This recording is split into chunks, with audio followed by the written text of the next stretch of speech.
Bonjour, bienvenue, je vous présente un nouveau podcast, donc comme toujours prenez uniquement ce qui résonne pour vous, n'oubliez pas j'ai absolument pas la vérité universelle, je vous partage que des choses qui sont en lien avec mon propre vécu, mes expériences et mon ressenti, donc comme toujours faites preuve de discernement. Aujourd'hui je reviens avec un épisode qui n'était pas prévu mais en fait je suis tombée sur une énième vidéo de ce style, je commence à vomir les personnes qui tiennent ce genre de discours psycho-spirituello, hippie, chiant et pas du tout en fait basé sur quelque chose de, on va dire, factuel. Et je les vomis ces gens, j'en peux plus. Donc évidemment je tairai le nom de cette personne qui est pas du tout connue. C'est quelqu'un qui est tombé dans mes suggestions, mais j'ai l'impression que c'était presque pour me pousser à faire mon podcast et à travailler sur moi aussi. Mais en fait, je suis en train de lire en parallèle un livre qui est très bien, qui est Vos parents ne sont plus vos parents, aux éditions Erol. Je vous mettrai bien évidemment le lien si vous souhaitez le procurer ou aller directement voir chez votre libraire de proximité, comme toujours. Hein. Et il y a une partie que je vous lirai d'ailleurs parce qu'il y a, il y a des grosses quand même, faut bien le dire, des gros travers. Il y a un beau revers, enfin beau c'est pas le bon terme, mais on va dire qu'il y a un gros revers de la médaille par rapport à tout ce qui va être de l'ordre justement de développement personnel et de la sphère, on va dire, du développement personnel spirituel, puisque c'est quelque chose quand même qui est pas récent non plus, mais qui doit dater depuis le début des années 90 où il y a eu un peu la vague qu'on appelle New Age, qui est justement à donner une espèce de regain d'intérêt pour des pratiques qui sont parfois quand même très anciennes, hein. On va pas tout mélanger, c'est-à-dire qu'il y a des choses qui sont entre guillemets revenues au goût du jour, revenues à la mode, mais qui existent depuis des millénaires. Donc voilà, par exemple la lithothérapie, utiliser le pouvoir de la prière, entre guillemets des mantras, tout ça, ça date pas d'hier non plus, mais je dois avouer qu'il y a quand même des dérives dans la sphère spirituelle.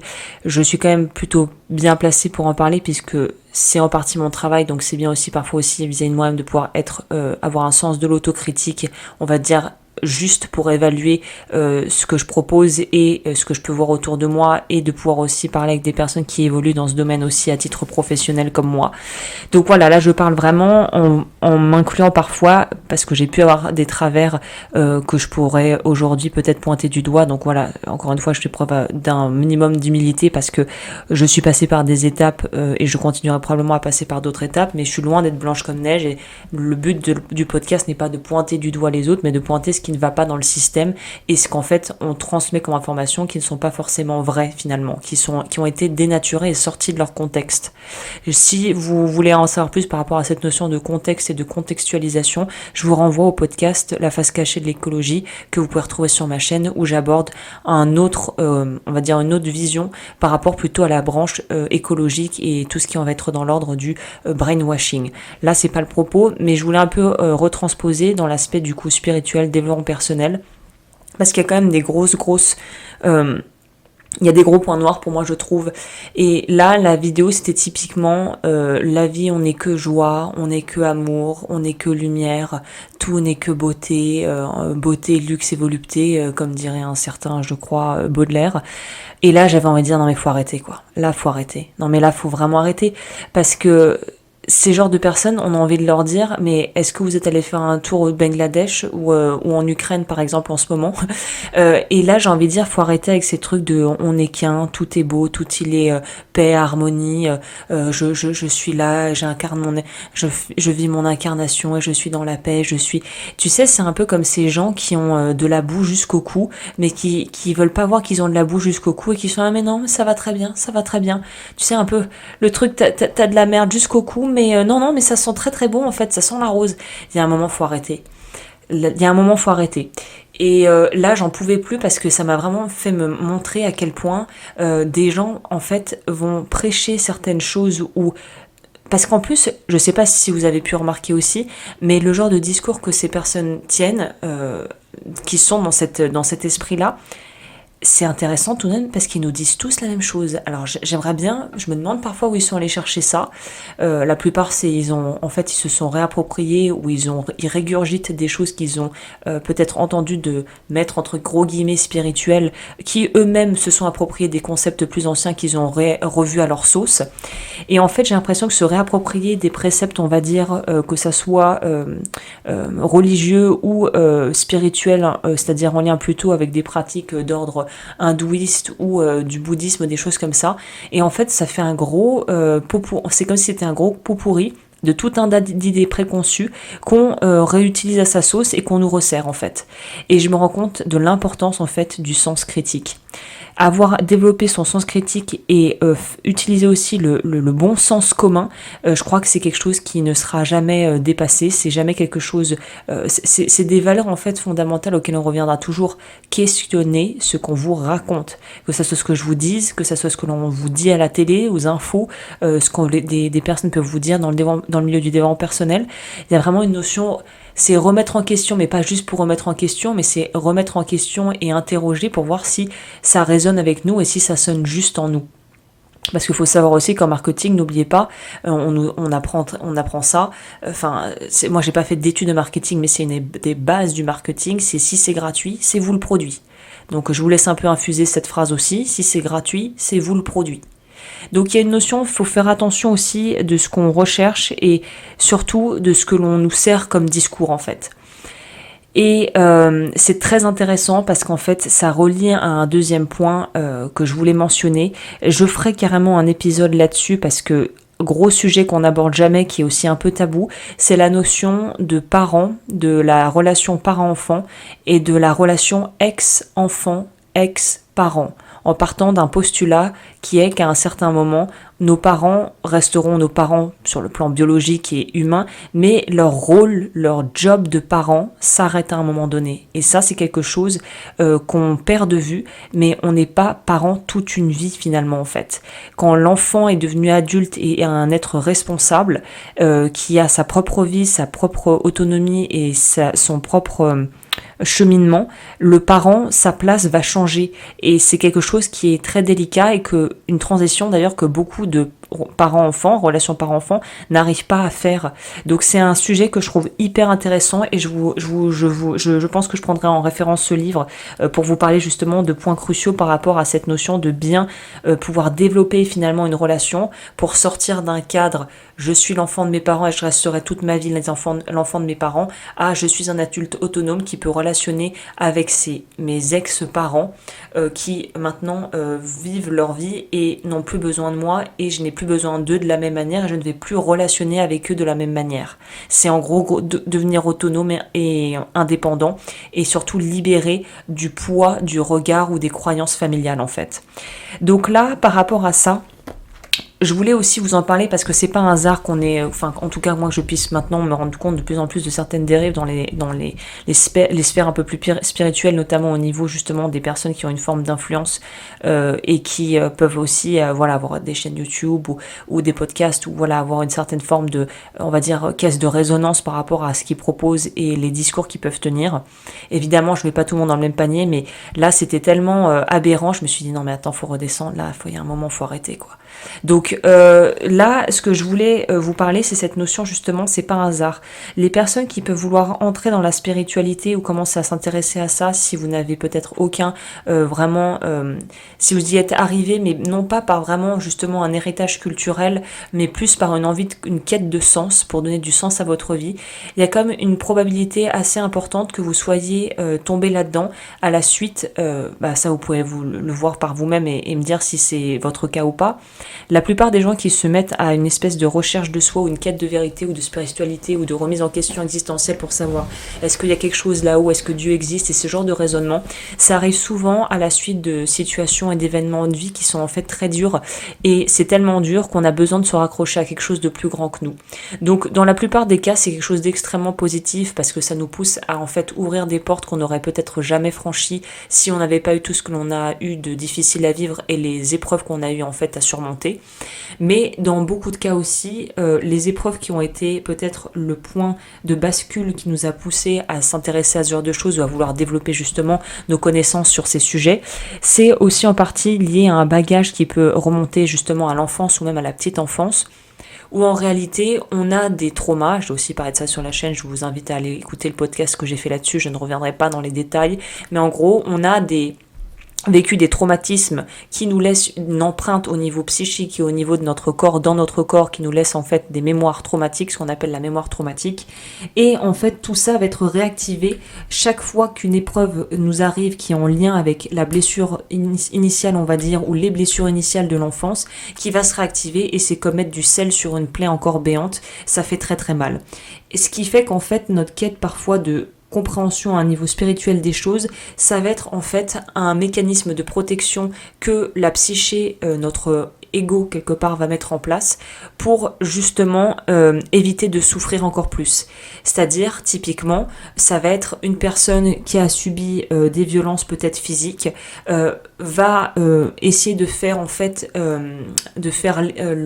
l'économie de devoir passer par toute la phase où on va devoir travailler sur les résiduels traumatiques dans son corps, dans son esprit, dans sa mémoire, et de tout ce qu'elle a vécu et de tout ce que ça lui a causé.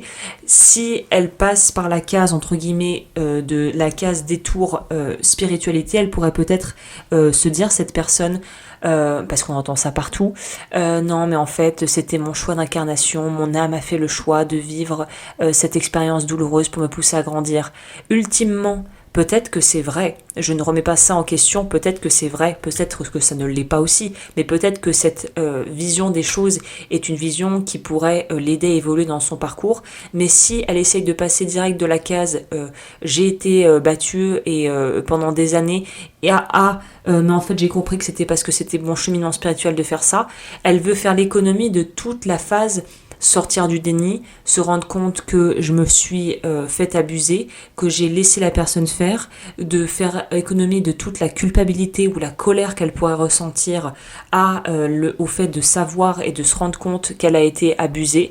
Et en fait, c'est un peu le détour, je vais passer par la case spirituelle ou essayer de spiritualiser les choses pour essayer d'oublier le fait qu'effectivement, j'ai vécu un acte qui est répréhensible par la loi.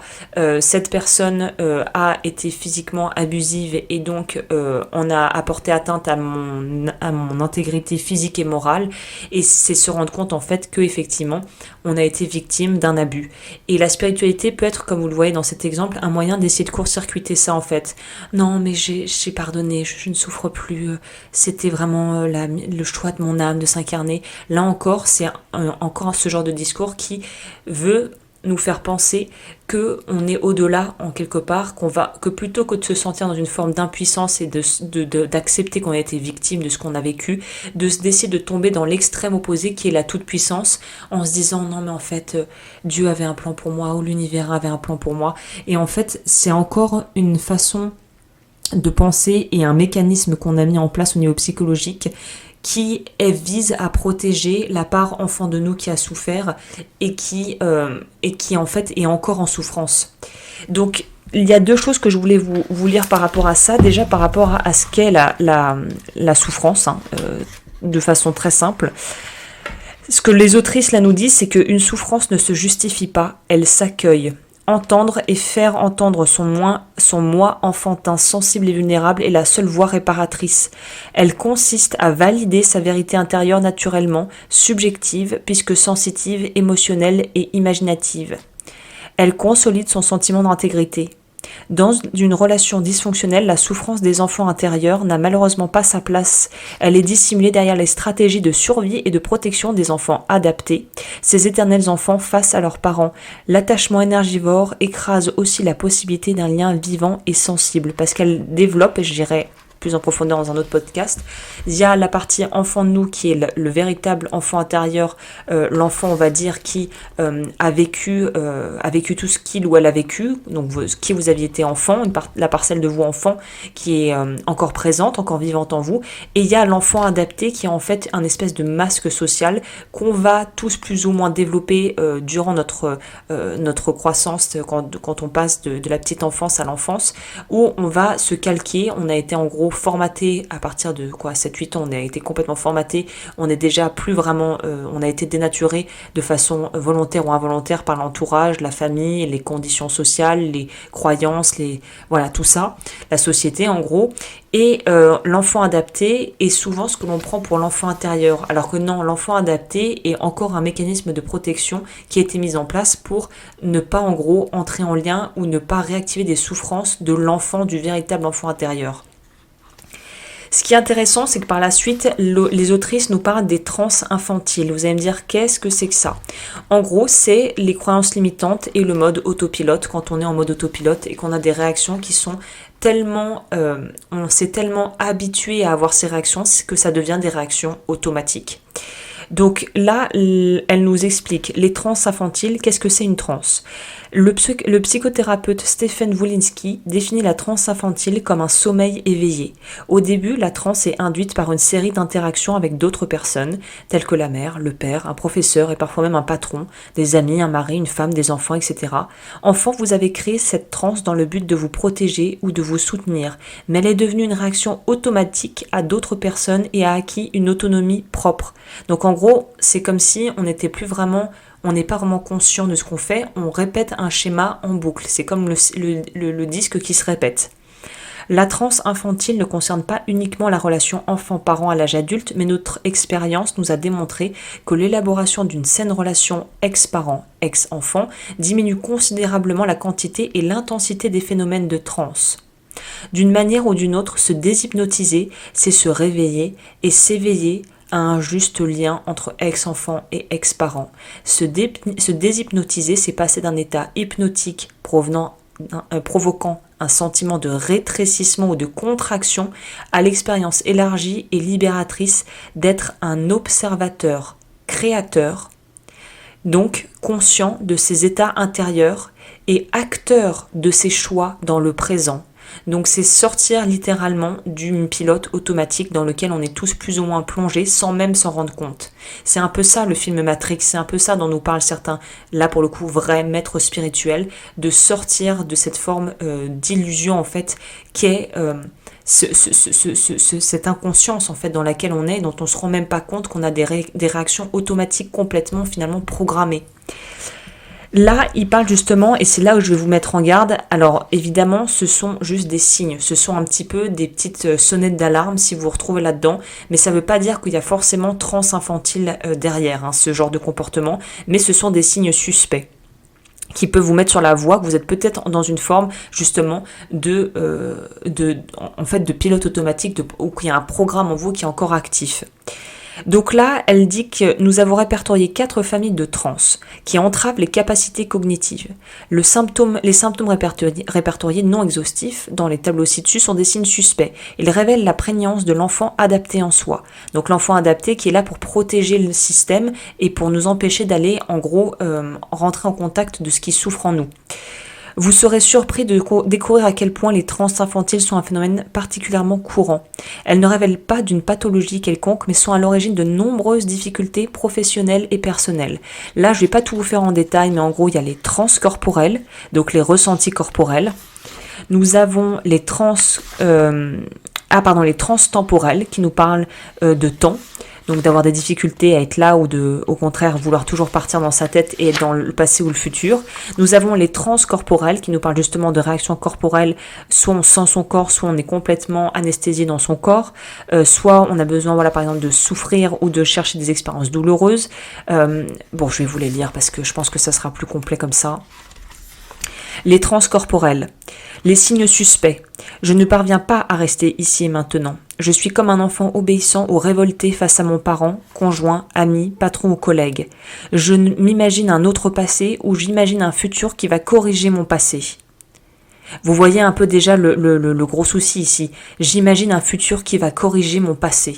Alors que théoriquement, factuellement, le passé, s'il est passé, c'est qu'il n'existe plus.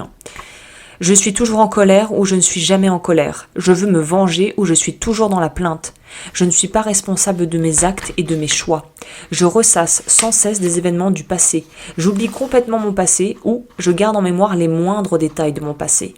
Les trans temporelles sont au service de l'idéalisation et du déni. Elles empêchent de vivre l'instant présent et d'avoir le sentiment d'influer sur sa vie. Les transcorporels. Les signes suspects. Je suis dissocié, coupé de moi-même. Je ne sais pas ce que je ressens, ce que je pense, ce que je veux et ce dont j'ai besoin. Des parties de mon corps me sont étrangères. Je ne vois pas, je n'entends pas ou je ne sens pas certaines choses. Je vois, j'entends ou je sens des choses qui n'existent pas. J'ai besoin de souffrir, je cherche des expériences douloureuses. Je sors régulièrement de mon corps. Je suis tout le temps angoissée. Je pleure régulièrement sans savoir pourquoi. Mon corps me fait souffrir sans raison objective. Les transcorporels sont au service de la paralysie et du blocage. Elles empêchent de légitimer et de répondre à ses besoins fondamentaux et relationnels. Les trans psychologiques. Signe suspect. Je veux à tout prix aider, porter ou soutenir ou guérir les autres. Je veux qu'on s'occupe de moi. Je veux à tout prix me battre pour changer le monde. Des voix intérieures me commandent ce que je devrais penser, ressentir et faire. J'interprète la réalité, les actions et les paroles des autres. Je cherche des signes partout et j'interprète ces soi-disant signes. Je cherche des recettes rapides et indolores pour guider ma vie. Je crois que l'autre va changer grâce à moi. Je suis figé dans un rôle, une fonction auprès des autres. Je rêve d'être quelqu'un d'autre. Je m'identifie entièrement à quelqu'un d'autre. Je suis mauvais, méchant, coupable ou honteux. Je suis une bonne personne, quelqu'un de bien. J'aime tout le monde. J'éprouve de la haine. Je ne me sens pas touché ou concerné par les personnes ou les situations qui m'entourent. Les trans psychologiques assujettissent une grande partie de l'énergie vitale et créatrice au service des autres. Elles empêchent d'accomplir sa vie unique et spécifique. Et les trans spirituels, alors là ça va piquer parce que même moi en toute honnêteté, il y en a où je me disais je me retrouve un peu là-dedans quand même. Donc voilà, ça c'est vraiment pour les gens, là on est dans le cœur du sujet de mon podcast, c'est les trans spirituels, accrochez vos ceintures les amis. Je crois que mes pensées peuvent créer la réalité. N'est-ce pas les bases de la loi de l'intention comme on entend partout ? Je répète, je crois que mes pensées peuvent créer la réalité. Ce sont des signes, hein. Donc encore une fois, prenez ça avec un minimum de bon sens. Je crois que seul un maître ou un gourou peut me guider sur ma voie spirituelle. J'adhère volontiers à des croyances qui régissent le monde spirituel du type karma, péché originel, etc. Je m'en remets entièrement à une structure philosophique ou religieuse dans ma vie. Je mets sur le même plan les réalités physiques et les réalités symboliques. Fée, maître ascensionné, ange, etc. Je rationalise la spiritualité, du type « telle action d'une vie passée entraîne telle conséquence aujourd'hui ». Je spiritualise la réalité en justifiant des comportements violents et inacceptables. Là, je vous en parlais dans mon exemple plus tôt, du type « mon père m'a abusé, mais mon âme a choisi de vivre cette expérience ». Je donne des justifications d'un ordre supérieur à la souffrance, du type « j'ai eu un cancer pour grandir ». Je pardonne à l'autre, je suis dans l'amour inconditionnel, je crois en Dieu ou je ne crois pas en Dieu. Les trans spirituelles sont au service de l'illusion, elles empêchent d'accepter la vulnérabilité de l'expérience humaine, animale et végétale. Tous ces signes suspects ne sont pas systématiquement le symptôme d'une transe infantile, mais ils y sont souvent associés. Chaque être définit les événements de sa vie de la façon qu'il arrange pour se protéger de la souffrance, du vide et du chaos. Le vide est la conséquence des carences affectives et relationnelles de l'enfance. Le chaos, lui, est un intense sentiment de confusion devant les déficiences parentales et les dysfonctionnements familiaux. Ainsi, chacun plonge plus ou moins intensément et régulièrement dans des transes infantiles. Elle va encore plus loin, mais je vous ferai un truc sur les trans infantiles parce que c'est hyper complet et pas long, mais voilà, je ferai un autre épisode là-dessus. Très beau bouquin que je vous recommande, Vos parents ne sont plus vos parents, qui sera dans la barre d'infos. Je pense que je vais m'arrêter là pour pas vous faire quelque chose de trop long. Je vous laisse peut-être réécouter, voir si ça vous parle. Si vous vous sentez agacé, évidemment, c'est qu'il y a probablement quelque chose qui a été réactivé, donc il faut creuser. Moi, je reste quand même partisane de la thérapie et de l'approche thérapeutique telle que j'en parle souvent, la sophroanalyse, qui pour moi est de ce que j'ai essayé la meilleure des approches pour pouvoir se libérer de ces blocages. Vraiment de retourner sur des choses, des bases, on va dire, plus solides que simplement l'aspect approche spirituelle, dénué finalement de cadre. C'est-à-dire quand on parle spiritualité mais qu'on remet pas ça dans un cadre et que la spiritualité n'est pas mise au service de votre incarnation et de votre vie, de ce que vous vivez concrètement dans le vrai, dans le dur, là, dans la vie que vous êtes en train de vivre, finalement, c'est hors contexte, parce qu'on ne peut pas mettre en application des préceptes qui ne sont pas applicables dans notre vie à nous d'humains incarnés sur Terre à l'époque où on est en train de vivre. Donc voilà, je dis pas que toutes les autres approches sont moins bien ou que la thérapie est la voie de la guérison ultime, mais j'ai envie de dire que je pense que c'est important, surtout quand on a un bagage dans ce sens où on est déjà très branché et très inspiré et très, on va dire, au final que la spiritualité est quelque chose qui nous appelle, c'est quelque chose de fabuleux, c'est un très beau cadeau, mais si on a beaucoup un bagage, on va dire, émotionnel qui a été lourd, une enfance qui a été pénible, avant de vouloir vraiment entrer dans cette grande mer qui est la spiritualité, c'est bien de savoir nager, voilà. Voilà, bah écoutez, je vous souhaite une très très belle journée ou de soirée en fonction de quand vous écouterez ce podcast. Merci infiniment de votre confiance. N'hésitez pas à liker, à vous abonner, peut-être partager si vous pensez que ça peut résonner avec des gens. Et je vous retrouve très bientôt pour de nouveaux podcasts. Prenez bien soin de vous.